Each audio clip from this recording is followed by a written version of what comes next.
Happy Saturday, everybody. This is Auntie, and I am here to do my review of Life After Lockup, Season 6, Episode 13, Positives and Negatives. If this is your first time being here, please like, comment, and subscribe to the channel. And to all of my new subscribers, thank you all so much for hitting that subscribe button and joining this family. To all of my nieces, nephews, and my members who have been here with me for the long haul, thank you all so much for your continued support. So we're going to start this episode off with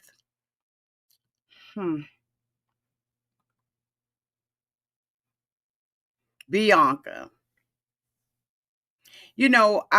This episode, we really started and are starting to see the power dynamic change. And I think that I'm happy about that in a way, and in a way I'm not. Y'all, I'm sorry. I'm in my office and it is midday. Let me see if I can get some light up on this. Hoping everybody's having a great Saturday on purpose. I know that I got a really busy day. And so, because of that, I wanted to come out now because I know that probably later on this evening, I may not be able to. I'm hoping that I will, but I'm not sure whether or not I will be able to do it. Also, I will be doing my review of our auntie said this, and so on Gladys night and what has been happening with her. We'll be discussing that today. Okay. So make sure your notification bells are on so that when I go live, you go live with me. I don't know if this light helped. Ray Della, you don't have to work, baby.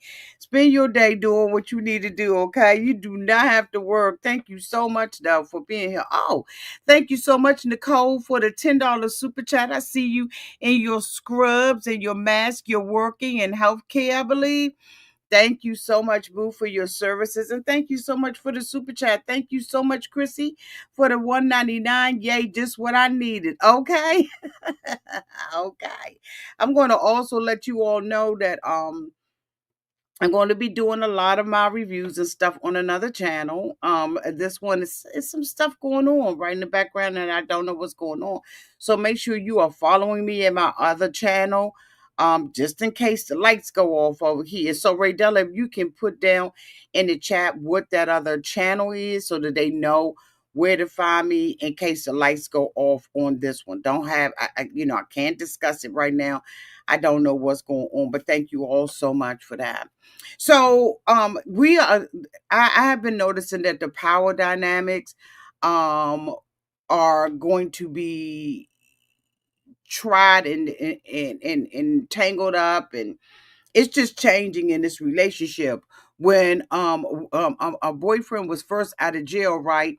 She had all the power over him. And right now, she does not have that the way that she used to. She says that he has a car now. He is able to get around and function and all that. And so, Bianca is losing control over her boo thing. And so, in this particular episode, we see that he is went to court and everything, and he did not come back that night. Bianca says that the his probationary officer called, so she knows what the charges are. And so the probationary, they call and tell her what it is, right? And that she believes that this relationship is toxic and not a relationship that he should be in. And so she's saying, well, why, why did this come up? She's thinking that he is blaming a lot of what is happening in his life. He's blaming it on her. As we all know, last episode he went down to the gym, or to a little facility that helps people who have been incarcerated or who have previously been on drugs stay on the right path. And he shared there that he had started drinking and stuff again. And so we all know that when we were first introduced to this couple, that Bianca was drinking and would not stop drinking, right? And even doing it in front of his parents. his mom and his stepdad, even though they had told her that, they all had problems with alcohol. So Bianca wasn't concerned at the time of what was going on and stuff like that, right? She was just continuing to drink. She even drunk with the cousin and was inebriated by the time they got back from just shopping, right? She stopped at a bar with the cousin and was drinking. So Bianca has been, in my opinion, the one who has been in the power seat in this relationship, and now she is not. And because she is not in the power seat anymore, she is having an issue with it. So anyway, the probation officer said that the relationship was toxic, and they don't think that the two of them need to be together, and that she is considering pulling him out. So when production was trying to talk to her, um, she, was snatching off her mic. She did not want them to film her anymore. And she was like, Will is not coming home. So they don't know what's going on, really what's happening and stuff, because as we all know, he had a court date that he had just recently found out about. And so, when Daniel got out, he did not come home that night. And so she's very frustrated about it. The two of them had just gotten a new apartment, and I guess was trying to settle in. And so she's upset because, of course, he didn't talked about her, right? Which he should. If any of you all have been watching this show for years, we all know that there has been a power thing with her, right? He has not been an honest and upfront person. We all understand that and we know that. But she has been in the power seat, and she's been in the power seat because she has been using her money to kind of regulate things. She says that, she wants a commitment out of him, but yet and still she doesn't. He gave her a promise ring. He would not commit to her. Now we know that there has been some things that have come out on social media about him, his arrest and all of that kind of stuff, right? And you can go over to, according to Amber's channel here on YouTube, if you want to, catch up, type in his name under Amber's thing, and it'll pull up all the videos that Amber has done on him, right? Love that channel. And I don't talk about channels over here, but I love me some according to Amber. Okay. So anyway, go over there. She has the rundown every time something has happened with him. But anyway, and nevertheless, he's with his friends. He did not go home. And he is drinking in a club, a pub, a diner. He's drinking. And he is basically confirming everything that she said.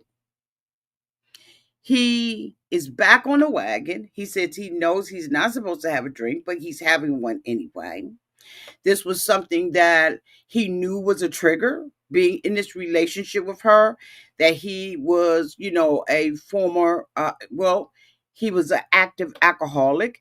And now it appears that the drinks are his choice. In the meantime, she's at home saying she doesn't know whether or not he had picked up some drugs, he's on fentanyl or whatever. And I was thinking, who wants to really have a partner who's going to be thinking about you in such a way? That kind of shocked me that she would go there on national TV and accuse him of doing that. I don't know whether or not he has been found to be on hard drugs like that, but I just thought that, this isn't encouraging. She was in the house and she had, furniture and stuff that she said that Daniel was supposed to be helping her put together.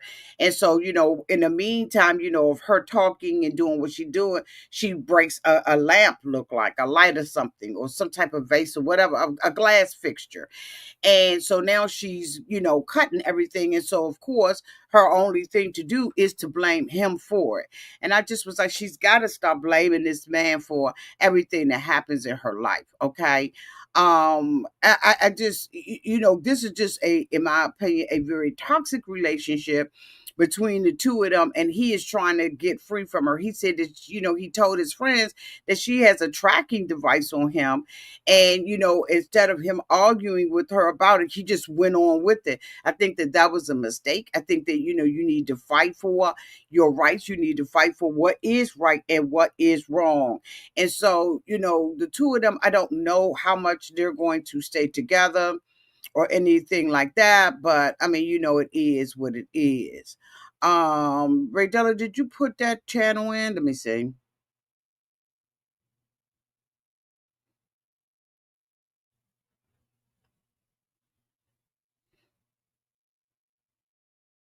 Trying to find it, y'all.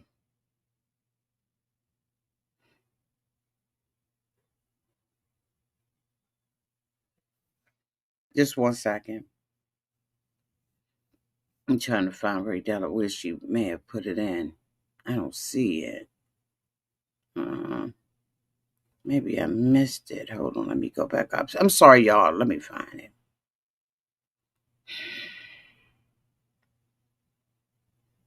I don't see it. Here you go. Here you go. I found it. So make sure that you all, like, seriously, y'all, make sure that you subscribe to this channel. Okay. So don't be coming back later on talking about where you at. Now I put a poll in. The poll is rate this episode. It is from 5 stars to 2 stars. So far we have 5 stars at 23%.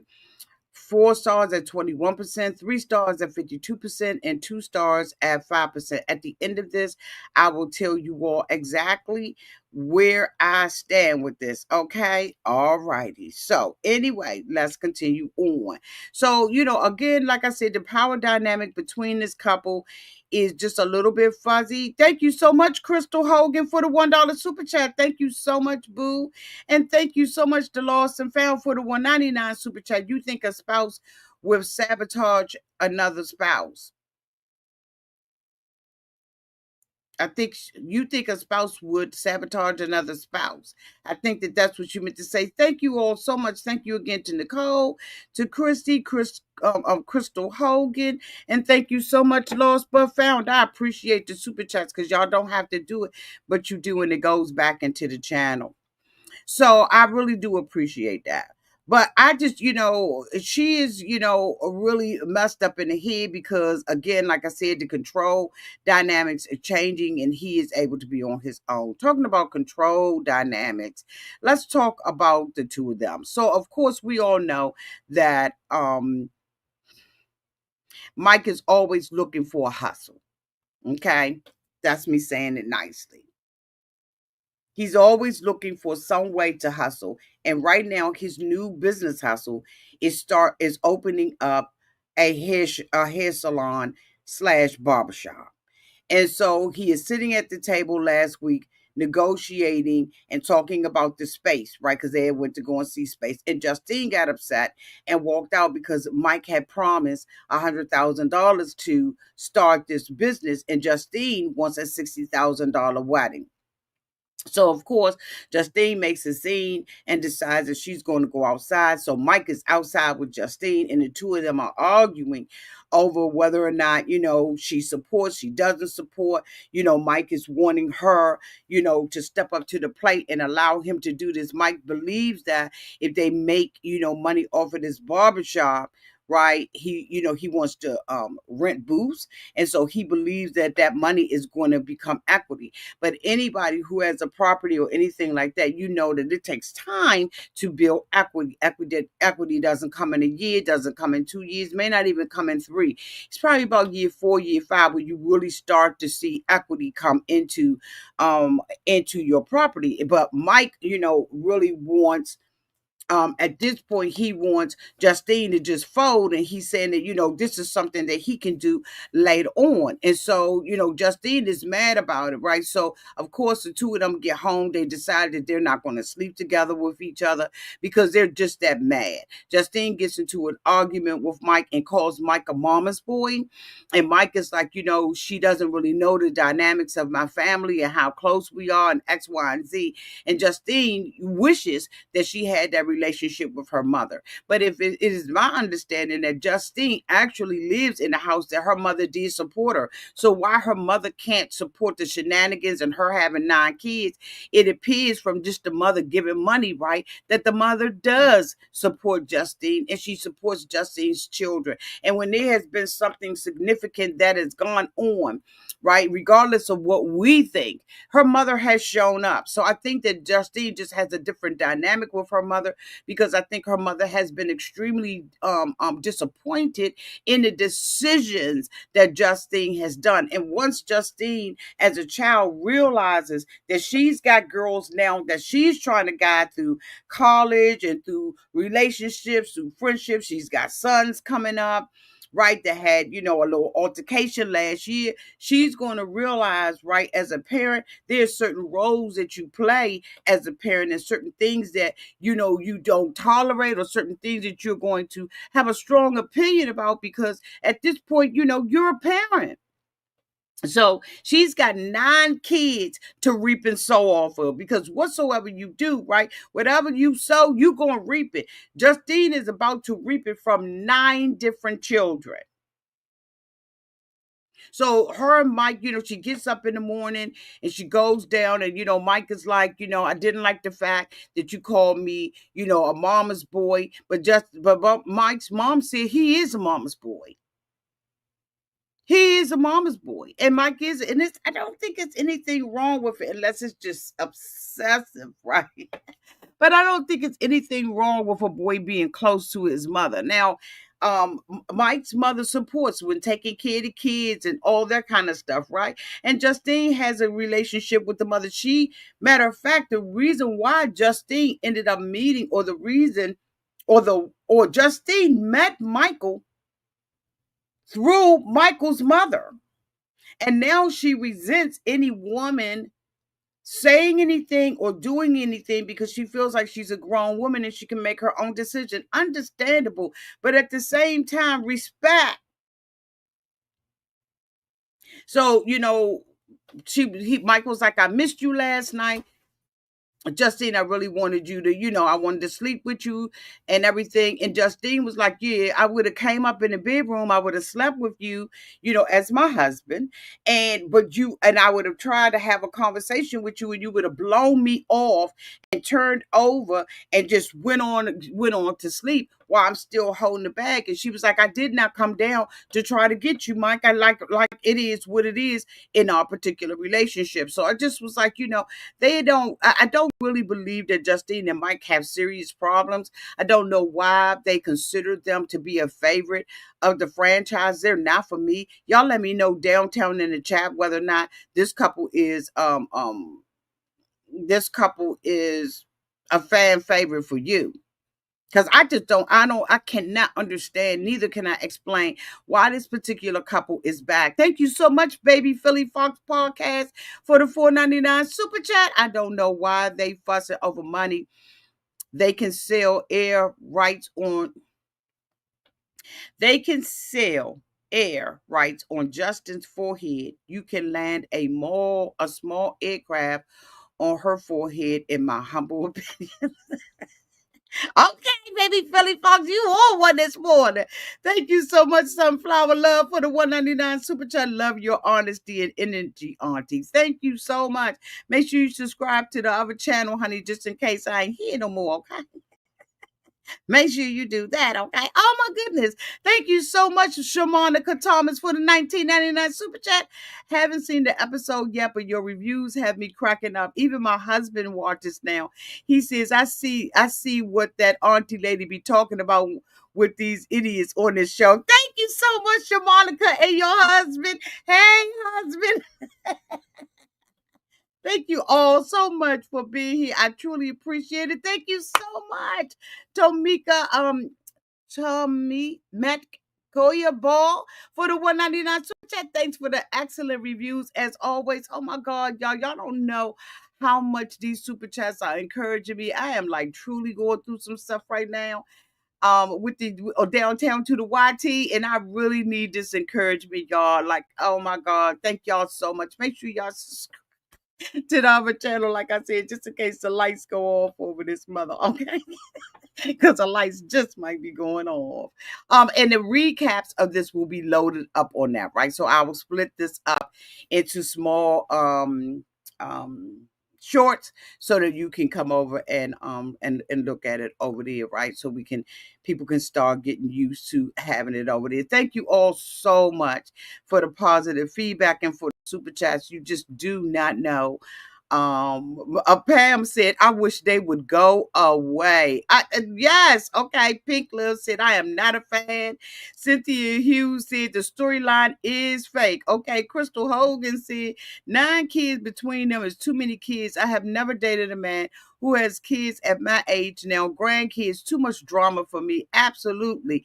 Black Noob said, not a fave for me. Okay, y'all. Okay, Elizabeth says she is too. She is insecure. Lost but found.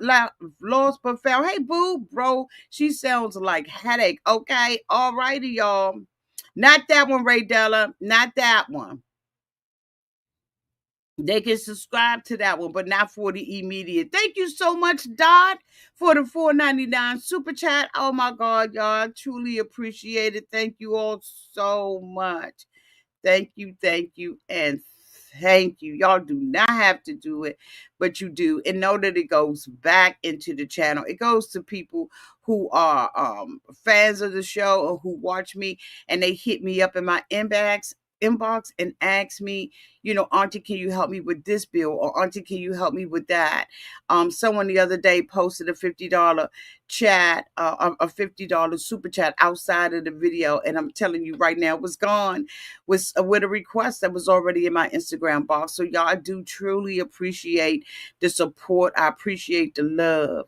Like I truly do. If you are a member of Auntie's Advice, I'm going to be doing a video later on today to tell y'all about what is going on and why it's imperative that you subscribe to the other channel. Okay. Okay. So anyway, let's continue on. I think I've said enough about this particular couple. The next couple that I want to talk about is LaTisha and Keith. This couple, y'all, unfortunately, really does concern me. Y'all, this couple concerns me. It is so much going on. I am going to take my time with it. I'm going to take my time having a discussion about this. And y'all let me know. Like, seriously, give me feedback. Okay, Yolanda says, oh, Lord, this couple, y'all, I don't understand. So we see LaTisha, other daughter is still gone, right? She's gone. It's funny that the daughter be gone a lot. Did y'all notice that? There was a content creator, please don't put their name down in my chat, that did an interview with LaTisha recently, and LaTisha's daughter was allegedly on vacation with her father. But if you notice in this little girl isn't showing up. I think there is something going on downtown to LaTisha's home or somebody else's home. Or we don't know whose home it is at this point, right? We just got to let it play out in court, allegedly. Hold on, y'all.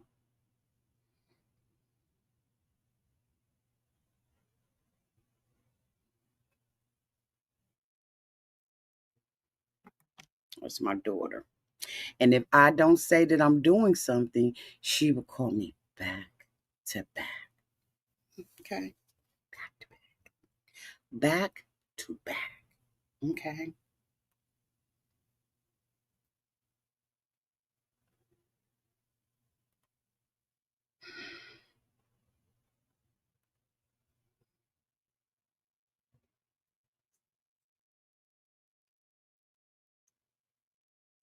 Anyway, so in this particular episode, again, we see LaTisha still trying to go and get Keith.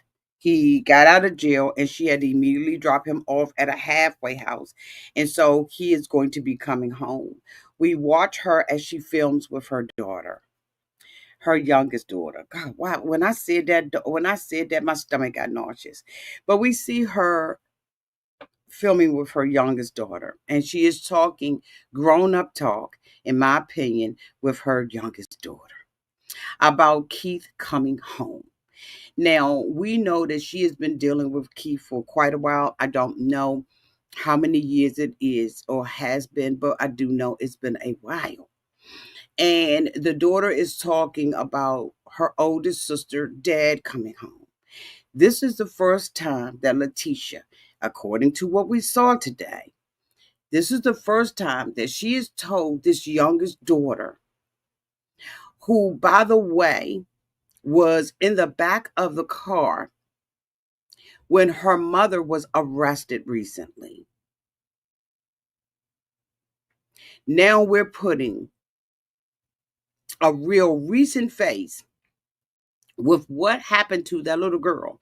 LaTisha, if you don't know and you're coming in late, LaTisha was recently arrested um, while taking her daughter, the one that we saw in this particular episode, to a child's birthday party.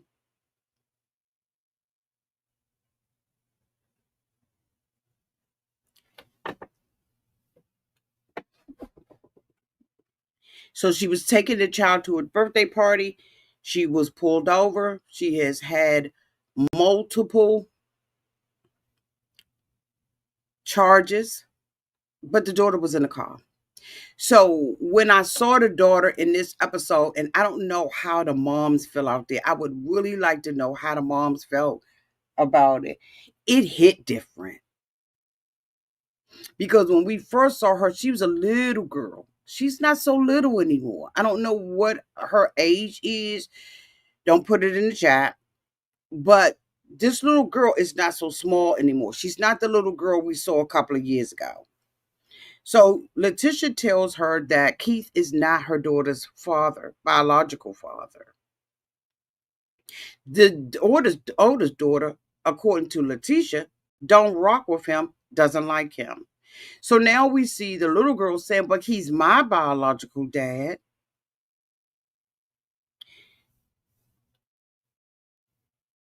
Y'all ever get nauseous when you talk about like this making me nauseous? So the little girl has been under this impression all this time that that was her biological dad. And LaTisha says, he's not your biological dad.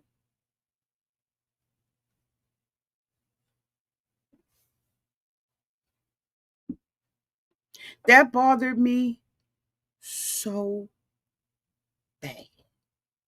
That all of these years she's been running after this man.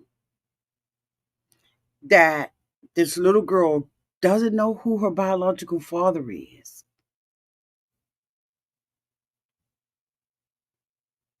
Y'all understand the implications of this little girl, based on what we saw, does not know who her biological dad is.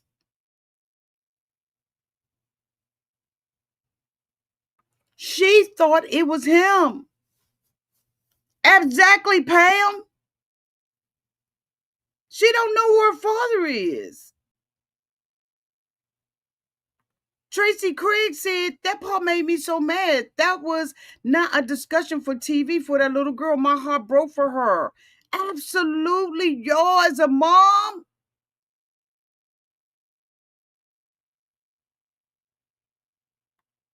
Phoenix Rising 72 said, Auntie, you don't even have to have kids for this to hit home. Y'all, this is going to be a long video, but I am going to break it up. What are we doing? Pink Love says, I get she may have been too young at one point, but she's clearly old enough now that LaTisha should have been had the convo. But I don't think that a child is ever too young to know who their biological dad is. So does that mean that the biological dad is not in her life at all? Is he deceased? Like, where's the biological dad?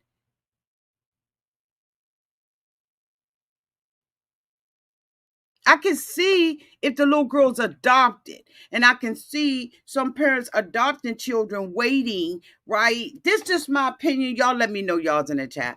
I can see if adopted family adopted a child young and did not want to tell them who their birth parents were. I understand that. Like I can get with that. I understand that comes with many different nuances and complications and stuff like that. I can understand that. But not to know who your biological father is, that's something's wrong there. And if he's incarcerated and maybe she didn't want to tell her daughter that her biological father was incarcerated, she told him that this guy is. And he's been playing a daddy role and she's been crying. Do y'all remember like 2 seasons ago when this little girl, I'm so upset. I gotta calm down. Did y'all remember 2 seasons ago when LaTisha little girl was sitting up there crying when she found out that Keith wasn't coming home? Maybe she would not have had the same passion, the same connection, and let her guard down, and open herself up vulnerably to me, to this man, had she not known that he was her father. Maybe she would have been able to listen to her sister, understand her sister more, if she understood that this was not her biological father, but to make the little girl believe that this is her biological father all this time.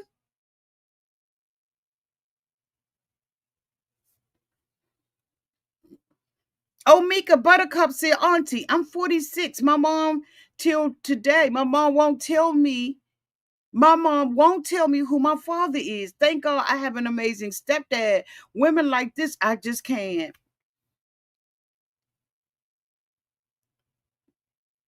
Yes, yes. She cried when he had to go to the halfway house too. Thank you, y'all.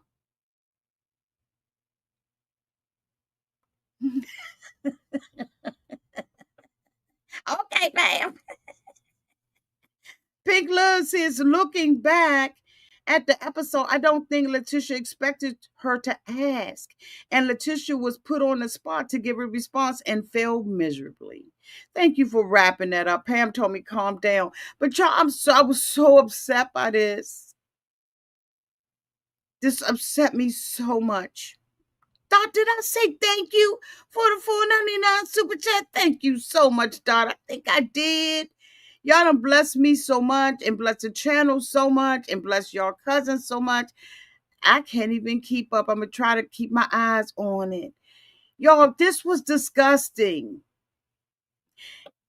And I guess she was caught on the spot and she felt like she did the best that she could. But it was the little girl's response to just continue to move on that disturbed me. More than anything, the little girl didn't stay there. She didn't cry. She had like no emotion about it. She just was like, okay. Is she already desensitized by the constant mommy going back and forth to jail? It just seemed, she seemed so desensitized by it. And it bothered me in a way I can't explain. She just went on.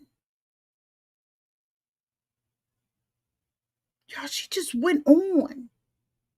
And she started talking about this cake and being excited to get him out. And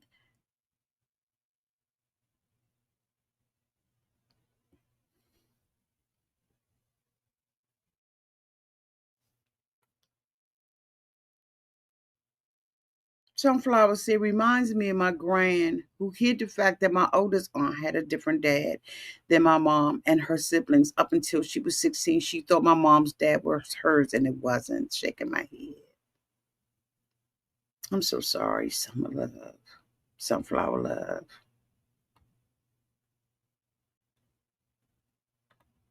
Misha said, I just found out my father was my godfather and my mother.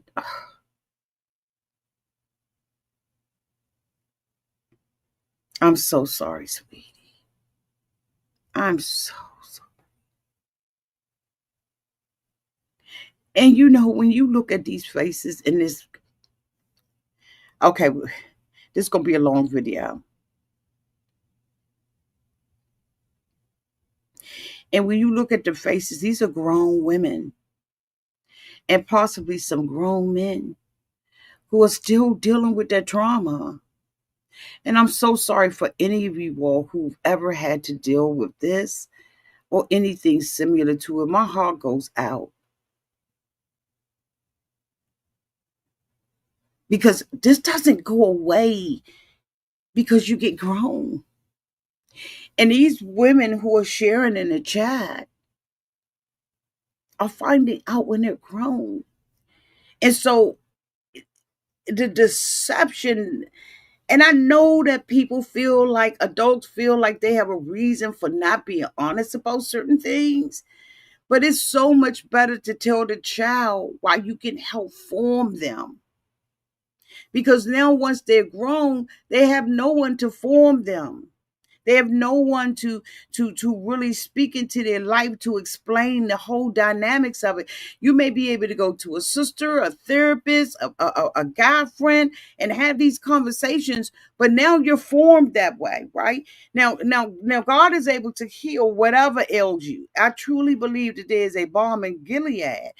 But y'all have grown up with this, and I'm so sorry because I'm looking at this little girl and I'm saying there's a wall there that she did not respond. Now I don't know if they cut and let her cry or whatever, but from what we saw, it seemed like it was consistent, and the little girl just moved on. And that just shows to me the dysfunction that she has been accustomed to living in her family. Y'all, maybe I'm right, maybe I'm wrong. Y'all let me know down in the chat. Please, y'all let me know. But LaTisha moves on and starts talking about this cake that she is going to be making, and so she distracts her by that. But don't think for 1 minute that ain't bother that little girl, and that she needs to be sat down. She needs to sit her down with someone, not with LaTisha, because she just doesn't have, in my opinion, the capabilities of handling this correctly and knowing what her daughter needs. But this is sad. And there's so many children who don't know, who are living a life without all the puzzle pieces being there. And I'm going to tell you right now, the more puzzle pieces that you give to a person, the better they are at solving the puzzle, or at least being able to glean a picture of what the puzzle is, what's supposed to be.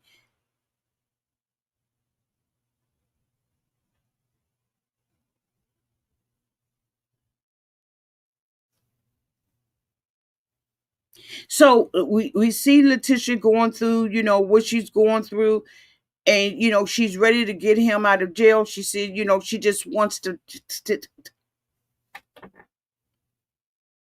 she makes this look so glamorous, or she wants this to be glamorous. There's nothing glamorous about this.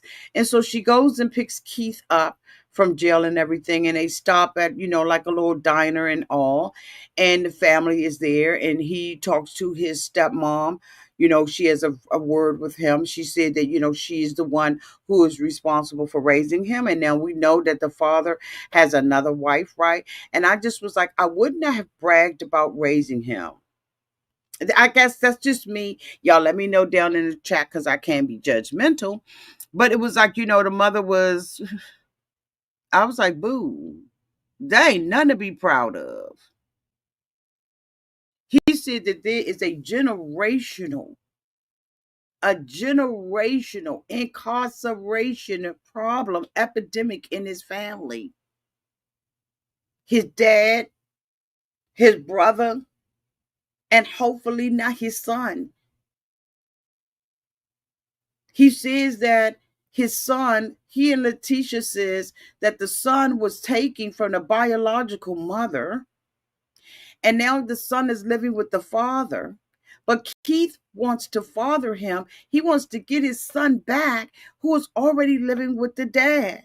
So they're trying to go through the court process of getting the son. And LaTisha says, that's all right. We're going to rescue you. We're not going to leave you. We're going to come and get you. But he said, but Keith said that the son lives with the father.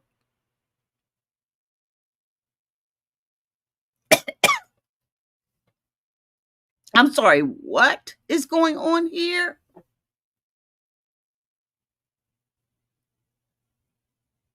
Keith has been incarcerated for 11 years. I believe the little boy is 14 or 15 years old. That means that he has not been in this child. He's only been known the child since the child was what, 3, 4, possibly. He don't know the little boy, but he wants to go and get him and take him from where he's living with the father. So was a boy at the table with them? What's going on?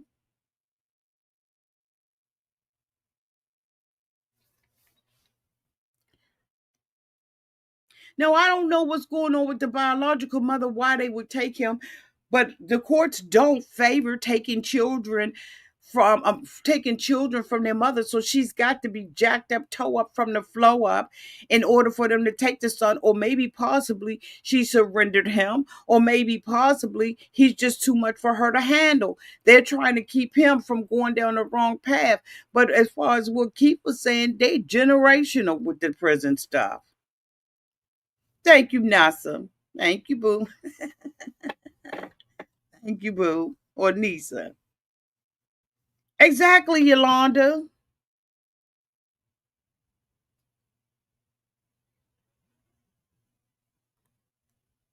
Probably so, Pam.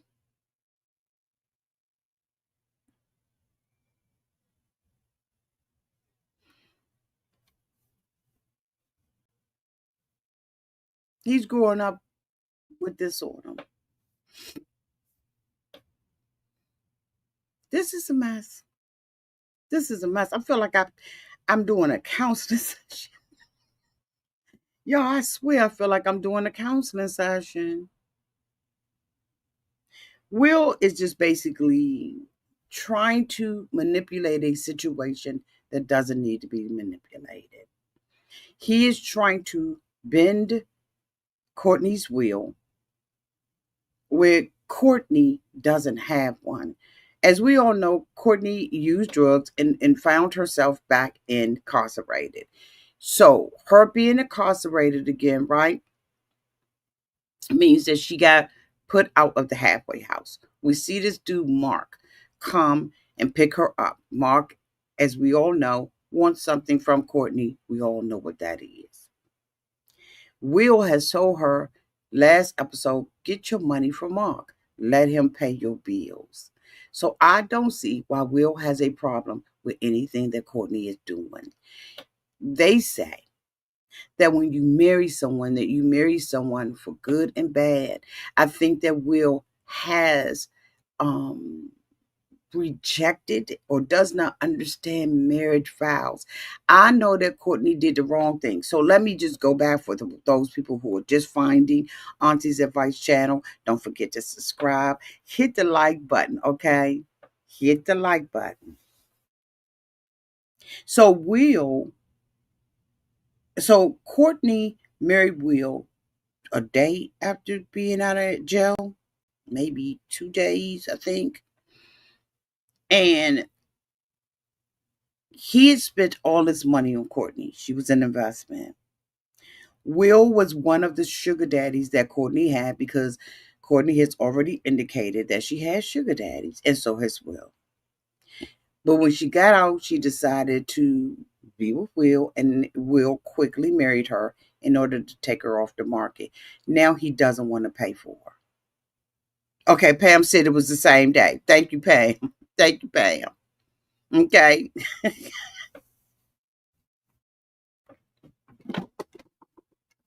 He doesn't want to pay for Courtney anymore. Courtney said that Will had promised her a $1,000 monthly allowance. Why Courtney needs that much in a halfway house, I don't know. But Courtney seems to need $1,000.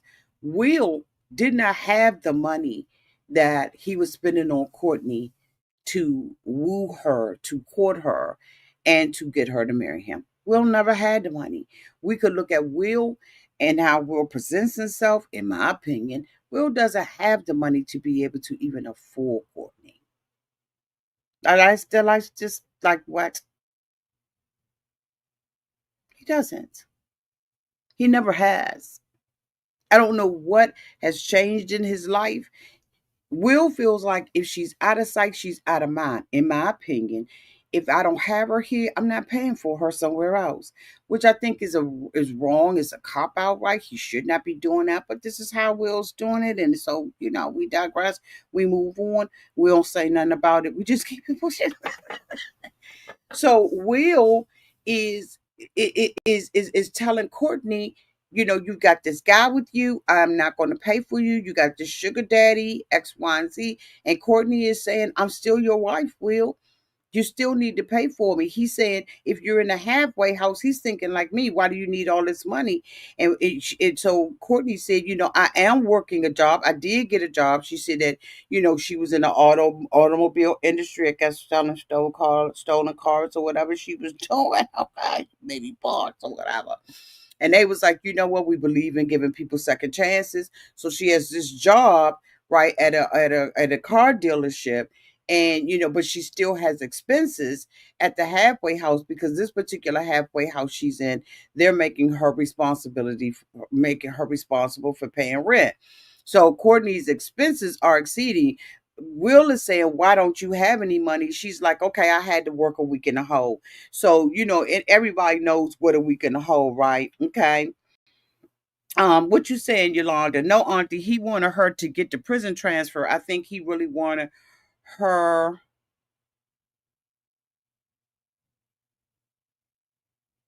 Okay.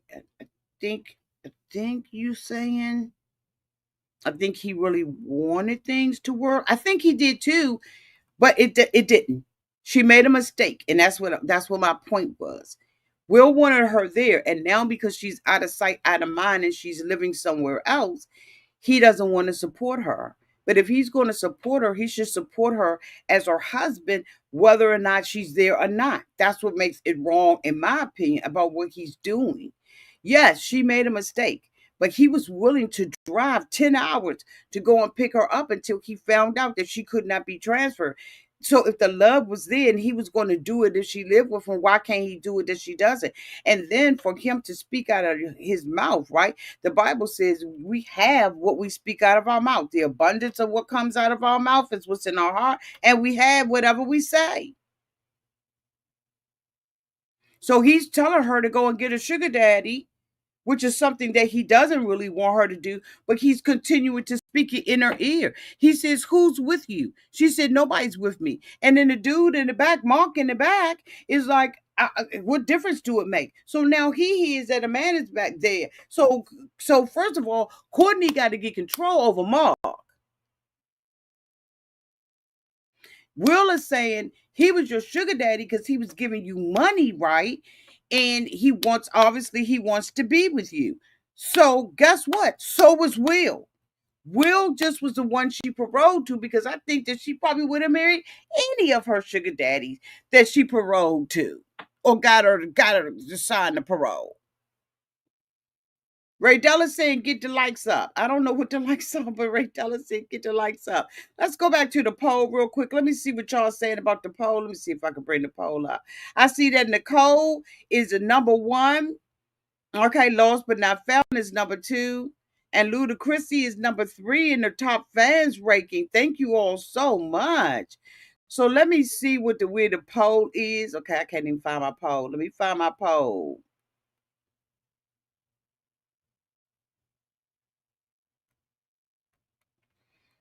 Where's my poll? Okay, so here's the poll. The poll has 147 votes.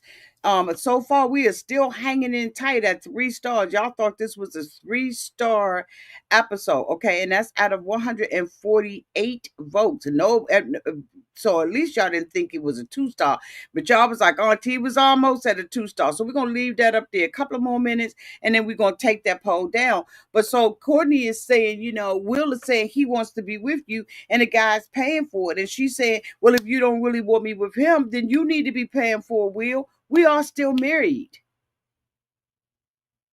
And I think that Will should be paying for it. I think that Will should be taking care of his wife. I think he should be taking care of his wife. I took the poll down. I said I was gonna keep the poll up, and I kept it. So I'm gonna take and highlight this because I don't know how all the other content creators make it show up in their thing, but I can't make it show up. So I'm gonna put it down here, and it may be because I'm not on YouTube Live, right? I'm not using their thing, but here's what the rankings are, okay, for the poll that we just took. I'm just about to take another poll and and ask y'all and see what the general consensus is. Okay, I want to see what the general consensus is. Should Will be taking care of his wife? Let me see what y'all think. I just want to see how far off I am from this. Anyway, nevertheless, let's move on. The next couple that I want to talk about is Karen. Miss Karen's back. Troy and Zelda the Witch. I'm sorry.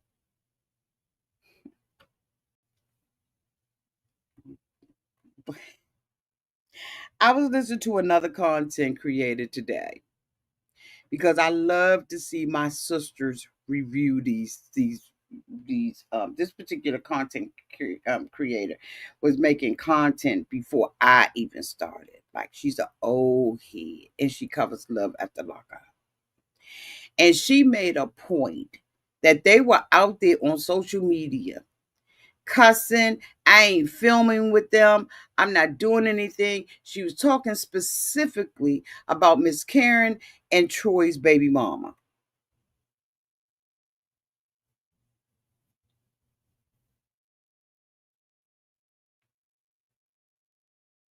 She was like, and here they are on here. There used to be a time when if you were on a show, you could not say anything. You had to keep your mouth shut. You were under a non-disclosure agreement, non-discuss agreement, non-drag agreement. You were all under those. So she was saying, how in the world was all this commotion going on social media and they filming together? So I know I understood what she was saying, but I was like, okay, well, maybe they filmed some of this prior to them going through. But they were fussing. Miss Karen was seen on Facebook multiple times talking about the new house. And they showed the new house that they're in.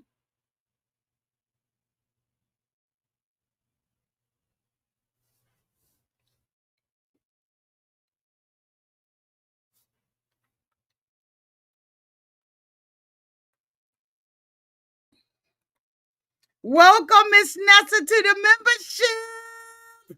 Welcome to the family. Welcome, boo. Y'all, please put down in the comment section if you have not already done so a big fat welcome to Miss Nessa. I need to have one of them things that go. Beep, beep, beep, beep, beep. I need to have a sound machine. Have y'all noticed that I have not cussed through this video? How many people notice? Put your hands up if you notice. I haven't used not one cuss word. I'm proud of myself. So please welcome Mr. Let me put her name back up there so y'all can make sure y'all welcome her. Okay. Let me put it, make sure it's down there. So there we have them at the house. Things are supposed to be pleasant and all that kind of stuff. And Miss Karen picks up the phone and calls Troy. They got the son talking about the holidays and everything. And if my son was like that, I probably would not film him. But again, I like to protect the children. But the way that he was talking and everything, I was like, he's going to get a lot of criticism and a lot of judgment. And I think he shouldn't have been on it because he seems to be a really big boy, but he seems very immature. That's just my opinion. Y'all let me know. So we have Zeriuah and we have Troy, and Miss Karen calls Troy on the phone and she's asked Troy nicely,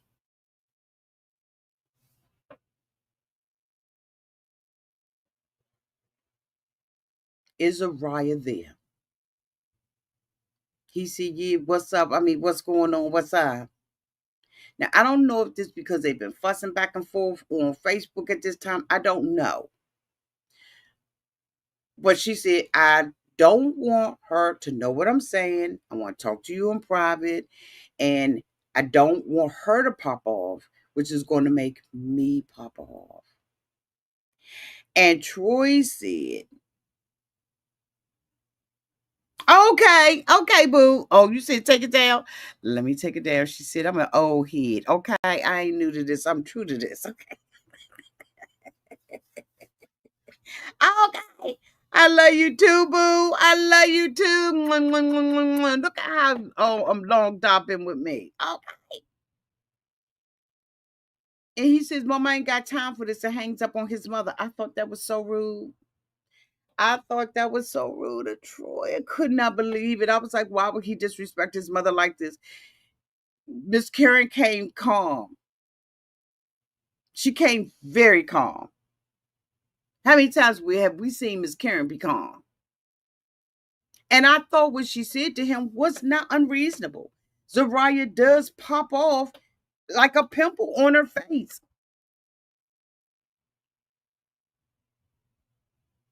I didn't have to throw that in there, but I did. So he hangs up on his mother rudely. I just was like, oh my God, he just don't have no respect for his mother. So the mother, I guess, has to get the sister involved, and the sister calls him and tells him, "Look, your little brother is in trouble. And you were in trouble at one time, and we need you to be a role model." I don't know how he can be one. He can be a deterrent, maybe, based on talking about his prison stories. But I don't know how he can be an example if he was locked up that long. But okay, families do stuff like this all the time. Keep moving on to keep it pushing. So Troy now is called by the sister, and his sister says, "Your brother is in trouble and we need you to do this." And he was like, "I want to be with my family. I want to do what I want to do, nickname Patrick, give it to Capone." And she was like, "Look, I held the family down while you were in jail. And so I need you to come out of I need you to step up your role. I need you to help me with this, right?" There was parts of that I did not agree with because I don't believe that he is the right person for this. I understand that maybe the brother looks up to him. I hope not. But the brother looks up to him as just being a big brother. And maybe he can talk to him about being in jail, but he can't talk to him about living a life out in the streets because Troy was incarcerated for quite a bit of time. So anyway, I digress from off of that. Y'all let me know what y'all think about that in the comment section because I would not, unless a person has been out and has been proven over time that they are rehabilitated and that they've really changed their life, then yes. But I got to be able to see the whole person, right? Because only a whole person can help someone who's a half, because you can't be a half a person yourself and pour a half of yourself into somebody else, because now you're a quarter of who you are. I ain't got that to do. That's just my opinion about it. Y'all let me know down in the comment section. I'm not a therapist or anything. I don't have no degree in this bull crap. I just got, life experiences. Okay. So I sent a thing out and I said, I sent a poll and said, should Will be taking care of his wife? And overwhelmingly, y'all said out of 82 votes, 60% of y'all said hell to the no. Y'all said no. Wow. Y'all said no. He shouldn't be helping doing nothing. Okay. Well, you know what? I stand on my side. I stand with the 40%. Because I think that he's still her husband and he still should be taking care of her. But y'all, thank y'all so much. Okay, y'all, okay, there's the poll. Will be taking care of his wife? 59% said no, while 40% said yes, and the poll was completed with 82 votes in it. Okay, all right. So he is going to go and see his family and everything, but he doesn't communicate that to her. They show us their new home that they living in and all of that kind of stuff. And the little girl is going to be able to come over there. Baby Troy is going to be able to come over there and play. That's if they don't leave her at the train station again with her grandmother. But I digress. We're gonna move on. I guess I'm supposed to forgive them and forget that happened. But I cannot forget that absolutely happened. So anyway, we're going to move on. So we see her being upset with Troy about leaving like that because Troy did not communicate where he was going, and then she feels like um she needs to go because she wants to see baby Troy and all that kind of stuff. You have a house. And then she says that she should be able to talk to Ayana. Y'all, what's the baby mother name? Is it Ayana? She believes that this will be a great time for the two of them to talk. No, I don't think so. You mishandled her at the park. And we will be talking not that way. They don't appear to have the relationship. Maybe they do, because I know there was a lot of allegations that was put out there on the street that they were swinging together. Don't know whether or not it's true or not, but okay. I wouldn't be talking to her about nothing as it relates to my child, because y'all left her at the train station, and there's been a whole lot of stuff that have been going on downtown to the Facebook, and people who was bringing it to the YouTube, and I was clicking on it and looking at it because I don't have Facebook. Now, from my understanding, from a chat that I saw, they was accused of swinging together, that they was all being together, and that the baby mother wasn't filming and all of that kind of stuff. So we're gonna go ahead on and see, you know what I'm saying, what's true and what ain't false, because so far look like all of them was filming. But okay, I digress, and I'm gonna move off of it. But trust and believe me, I ain't forgot, and I don't care what nobody say or what nobody do. I'm gonna come out here and talk my talk and say my say. And what we're not gonna do is cover up and act like certain things did not happen, because we saw them and we heard them.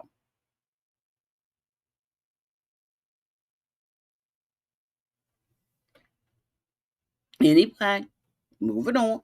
So she's mad at him. She was up and she was cooking, and she said that it was only 2 eggs left. And she asked him if he could have the 2 eggs.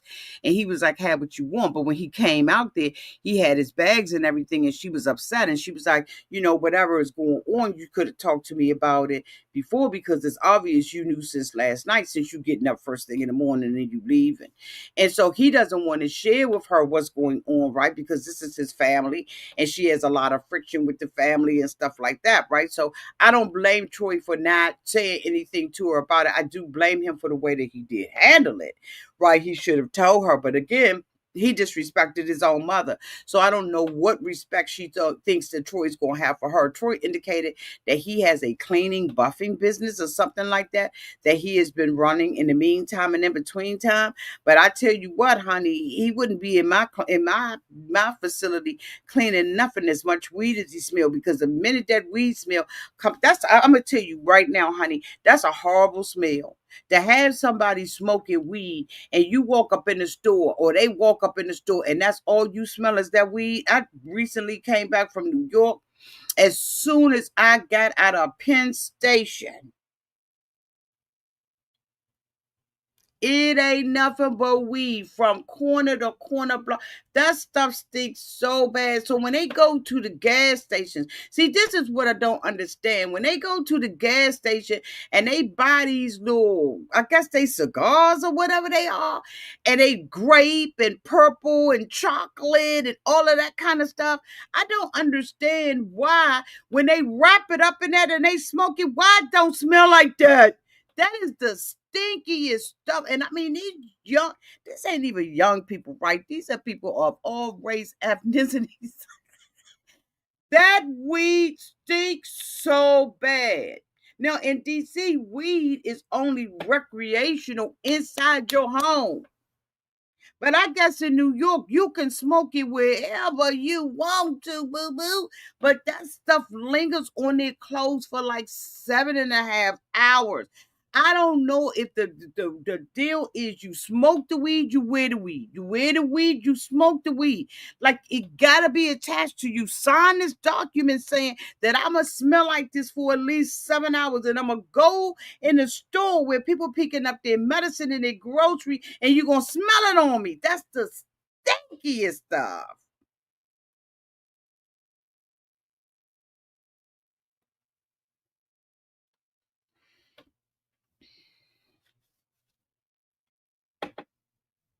If it's wrapped up in the little purple cigar thing, the grape cigar, I call it purple.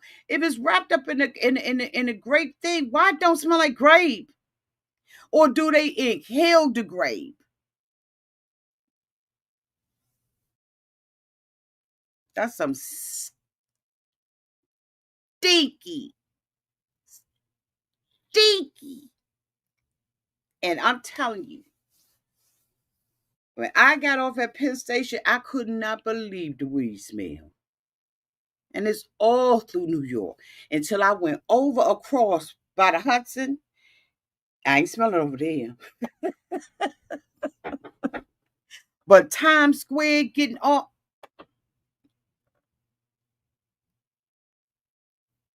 more power to y'all. Cause that stuff stink. Anyway, we saw them, doing all of the stuff that we doing. Of course, we all know that, Zeriuah is supposed to be having a baby. I think the baby was supposed to be due August 9th.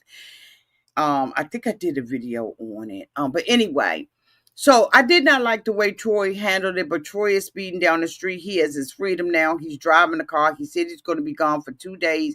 And so what we are about to see is a whole bunch of messy stuff, and I'm absolutely here for it.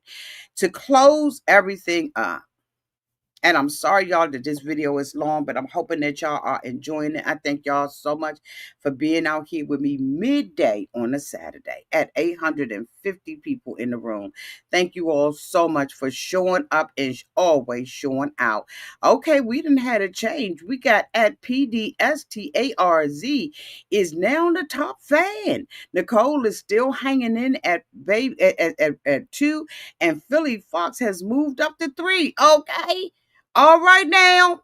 All right, top fans. Okay. Thank y'all. So here we go. So Brooke,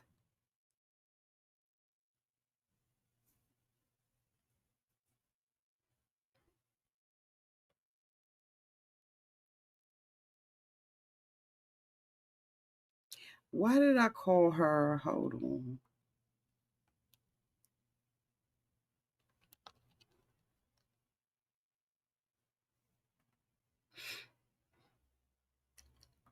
And so Brooke is at her mama house. Mama is up in the morning and mama is cooking breakfast. Brooke gets up to breakfast. Now that ain't to say that Brooke didn't help cook that breakfast. That's just to say that Brooke is immature and she's a child and her mother couldn't be too far from Brooke. I'm just gonna go ahead and put that out there.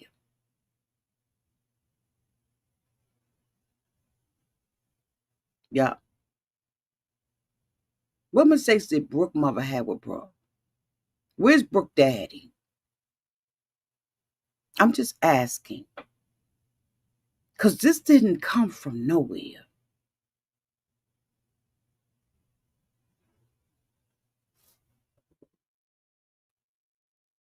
Brooke walks in the kitchen and her mama is cooking breakfast for her boys. She tells her boys to get up and come in and eat.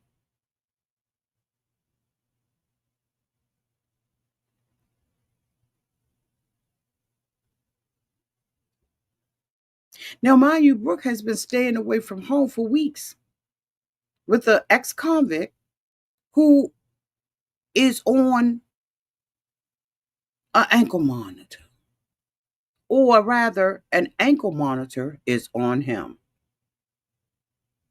And so he's coming, down to, she's coming down to the kitchen and the boys are eating. She wants to have a grown up conversation with the boys and ask the boys whether or not the boys have been talking to JK. They asking about JK.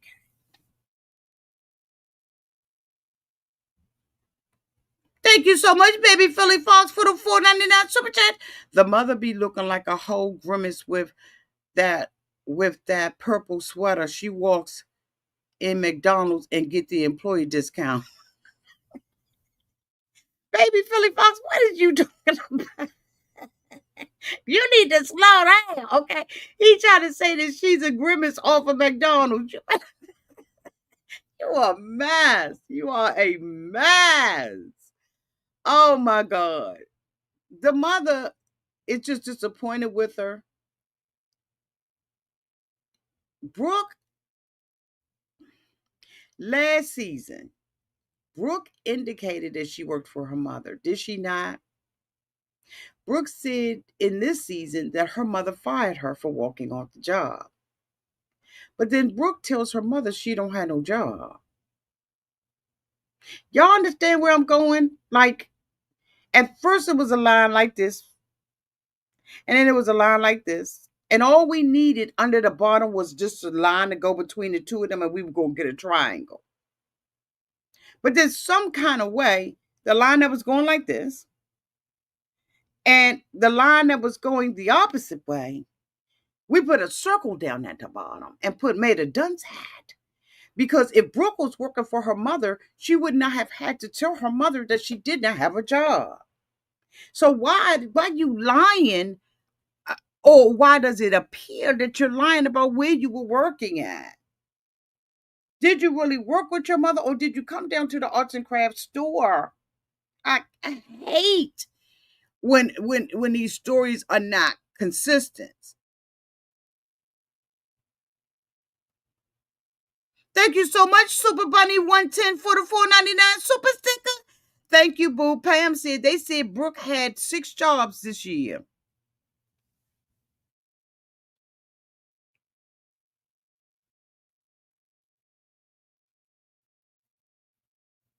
I question who's Brooke's who.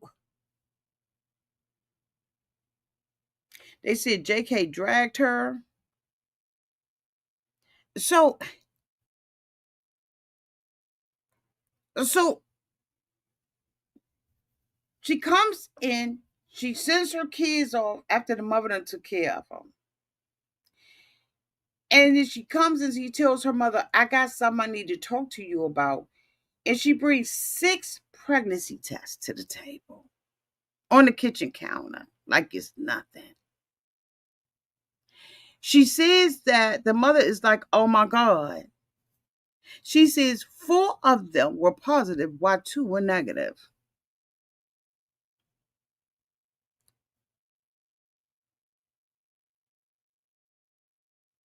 Why would a pregnancy test show up negative? And why will one show up positive?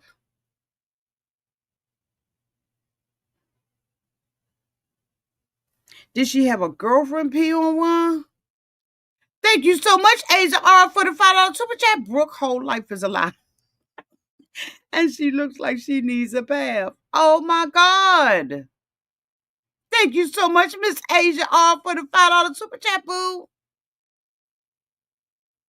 I don't believe that Brooke was pregnant. I believe that the positive ones were false positive tests.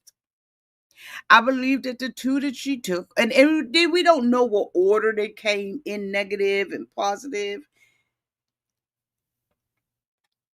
I don't know if it was a HCG or like, we don't know. But I don't believe that Brooke is pregnant or was pregnant. I believe that she may have had somebody else pee on his dick. She just seemed like she that type of person. She just seems like she's that type of person that would have a girlfriend downtown to the road that she know is like 7 months pregnant, and she asks her kid, pee on these for me. I don't know why. She just comes off as that type of person to me.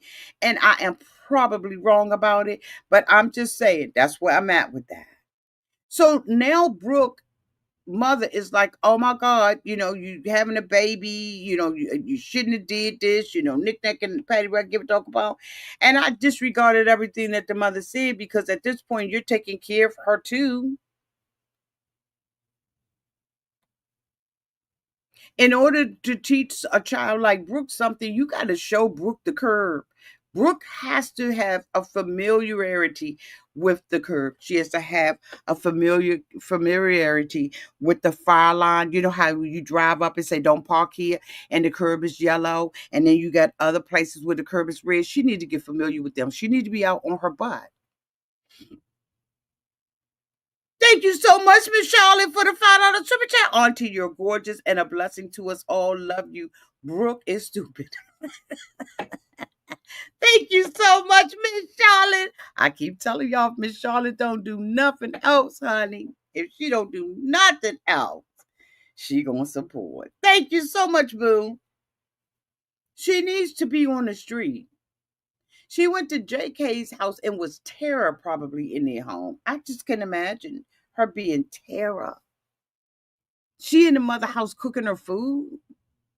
You're not even contributing, but you're going in the fridge and pulling out the beef and going in and getting a hamburger helper and making hamburger helper. And everybody's supposed to be happy with that when they come into the mother home, except for you didn't labor or sew.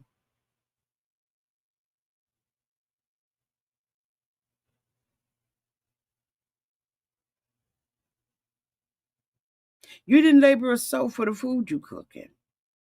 And that's why I believe that the Bible says that a man who don't work don't eat. So put that womb in front of there, okay? Put woman in front of there, because how you gonna eat on something you didn't labor for? Baby Philly Fox said the mother said that baby has no chance. Who says that out here on national TV? It was the truth. It was the truth. Because the only reason why, in my opinion, the little boys has a chance is because they with the mother, and she has a bond, a bond with them, and she probably sees how JK's family is living. Mama got somebody at the senior citizen building living with her. So while it may have seemed inappropriate, and I appreciate you, Philly Fox, that's my boo. She was right, and sometimes right be sometimes you say something right, you get ridiculed for it. Thank you so much, Asia R, for the $5 super chat. A person with common sense would have went to the doctor first to confirm that they were pregnant before they told that dusty boy. Brooke loves being pregnant. She believes that love equates to having a baby by a guy, and that's going to keep him. She's disappointed that it didn't keep her little boys. JK ain't calling them. And they saying that shows what kind of person JK is. No, JK's crimes and his the tether that is on he's tethered, okay? That shows who JK is.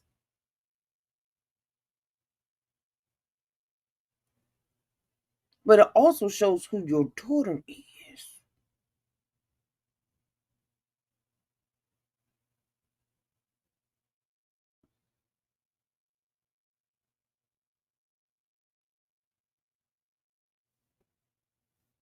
So now we go to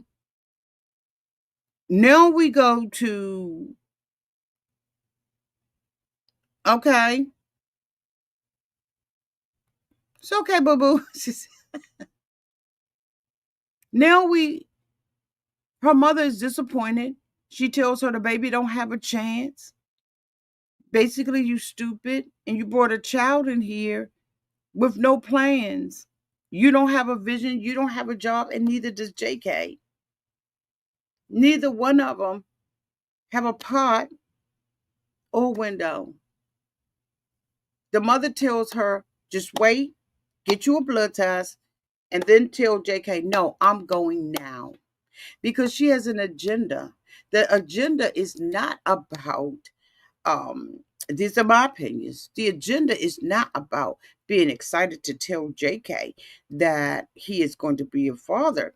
The agenda, in my opinion, is to tell JK, you can't go nowhere. You're stuck with me, and you're going to comply. You're going to do what I want you to do, how I want you to do it for 9 months. You are not free to leave me. You cannot make a decision to not call me or my sons for days. That's what her agenda is. Her agenda is to make him feel caged and trapped, and as if he can't have or do anything else but to be with her for the rest of his life. And the other two men have escaped her, but here she is with him, and wants him to know you locked down. So regardless, you don't have a choice in this matter. You stuck with me. But how many people know that don't work?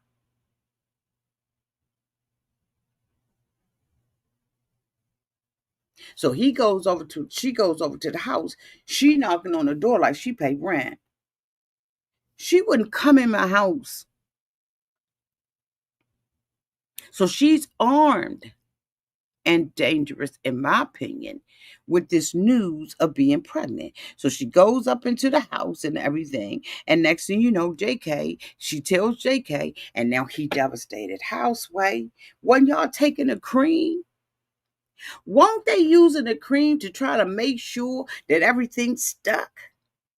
That the little swimmers had life jackets on? So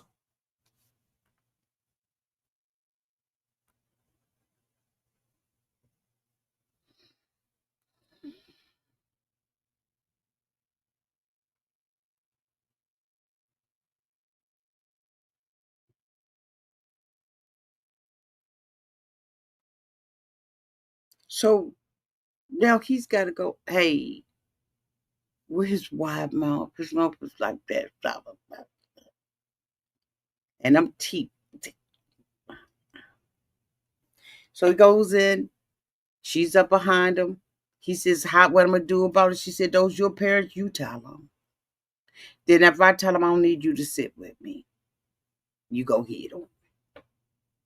So they sits down with the parents. He said, I got something to say. The stepfather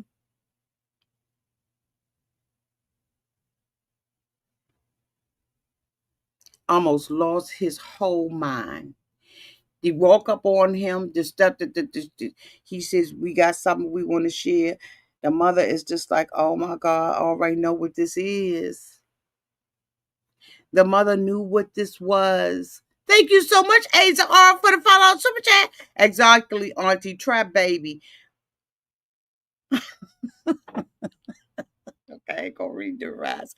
Thank you so much, Asia. Thank you, boo.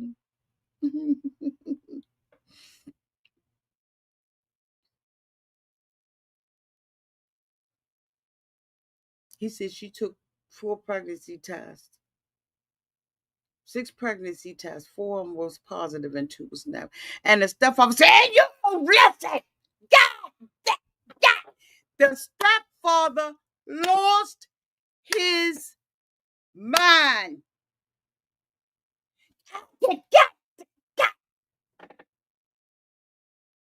He's like that song, got to, nah, nah, got to, nah, nah.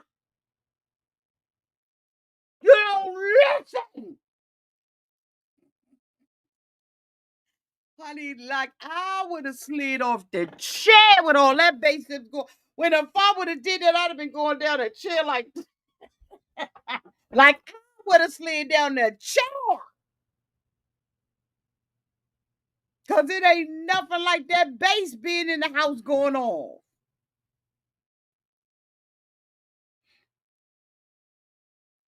He said, your mother, you stupid, your mother gave you robbers. Not that he used a technical name. He said robbers. Umbrella. And you didn't use it. He said, Ma, you okay? She's like, mm-mm, mm-mm. I told you to wait. And now you think I'm supposed to be happy-go-lucky and say, yay, we having a baby. And Brooke has the audacity to say, I mean, that's what you should be saying. That's how you should feel. You got your son, your only son, giving you a grandbaby, and you ain't. Brooke mouth is too much for me. Brooke says the most inappropriate things, and she doesn't have respect for anybody, which is probably why Brooke can't maintain a job. Pam said that they said downtown on the street, on the word on the curb, is that she's had 6 jobs in 1 year. And it's probably because Brooke has not been taught that you can't say everything that comes to your mind. Her mother might want to, do a little bit of.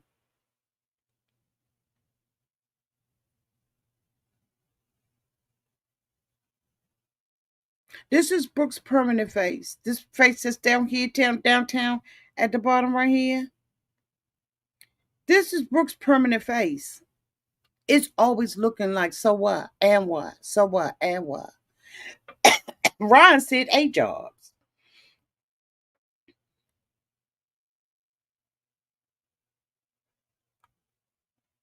The stepfather is going off.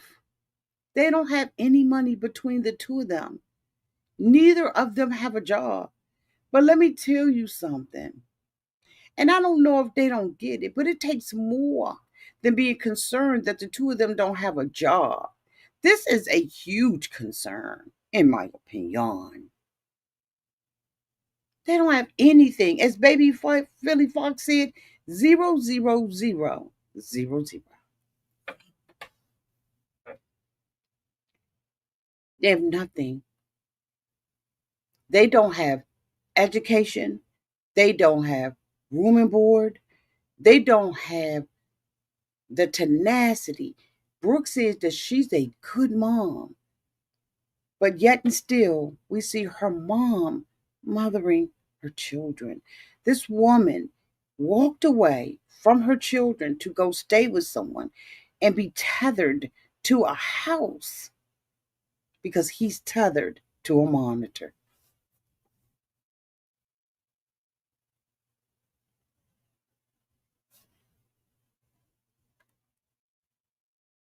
So she gonna tether herself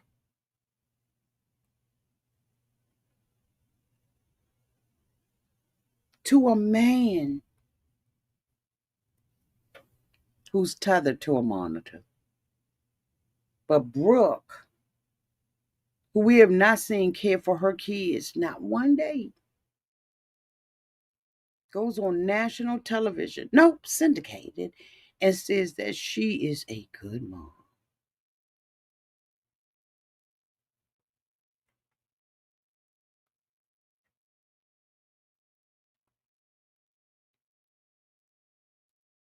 It's disgusting. It is disgusting. She wanted to when they talk about women wanting to trap a man, this is a perfect example, in my opinion, of that. She know he don't have nothing, and it doesn't even matter. Just so she could suck his soul.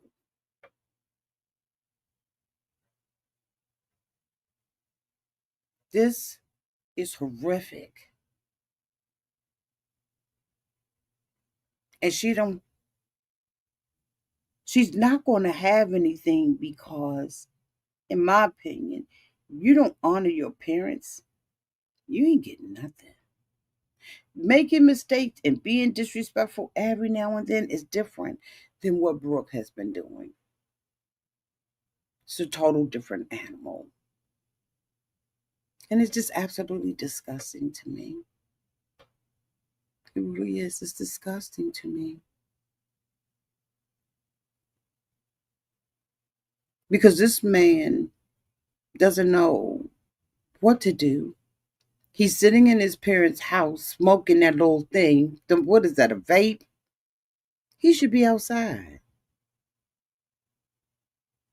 He feels like when they had the conversation with the mother, they both felt like they were in the right to be pregnant and to aspire to be parents.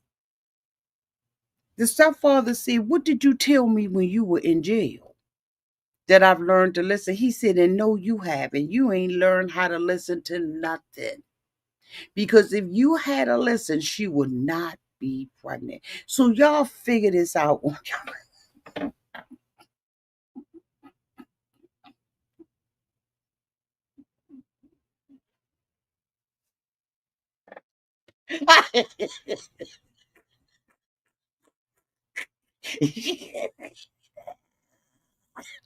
That's the first, the stepmama the whole time. Even when he wasn't talking, was over there. Yeah, I mean,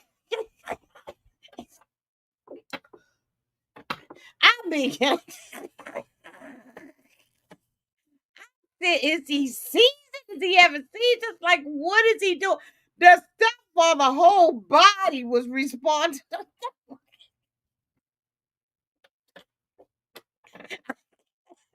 He said, "Y'all figure that out on your own. You ain't listened. You said that you learn how to listen in jail. You ain't listened to nothing. Figure that out on your own.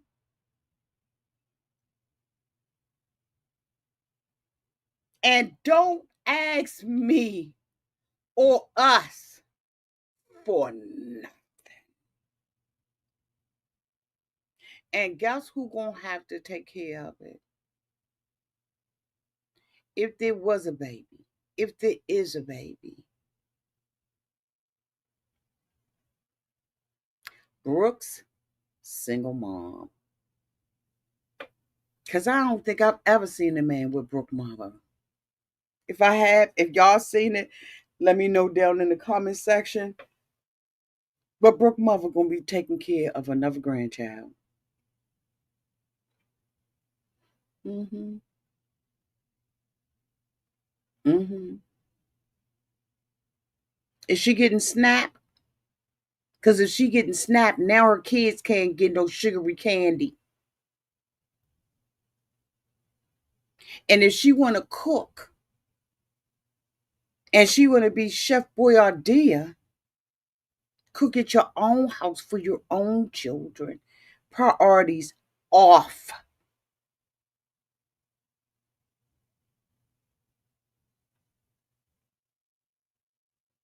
Hey, Tamika.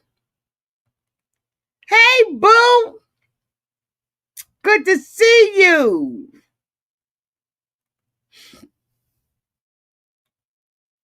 Philly Fox, I ain't dropping no link. I'm about to get out of here. This video is a hour and 30 minutes. I am going to break it down, y'all. But this is an atrocity. If I had to rate this episode on a scale from 1 to 5 stars, I would rate this episode a 3 star. So I think I am with everybody else. I will rate it a 3 star. If you haven't taken the poll and you wasn't here, make sure you let us know what you rated down in the comment section. I love y'all. And until we meet, wait a minute. Let me say thank you to everybody for the super chats. I really do appreciate you all giving your love, your support to this channel. And to your cousins, hold on, let me see where we at. Okay, baby Philly Fox. Okay. If you see your name up there, thank you, y'all. Nessa's on here. Y'all was such a blessing. Just 1 second. It seemed to get me confused.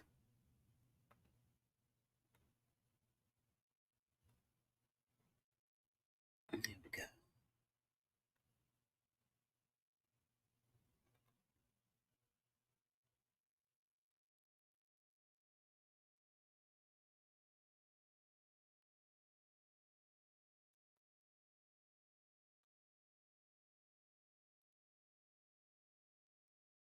Thank you all so much.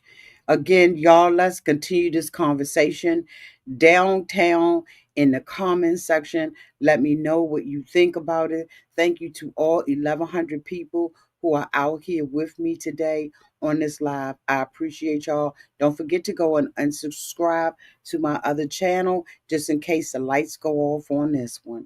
I love you all so much. And until we meet again, y'all be safe out there in those streets and in the world. Bye, y'all.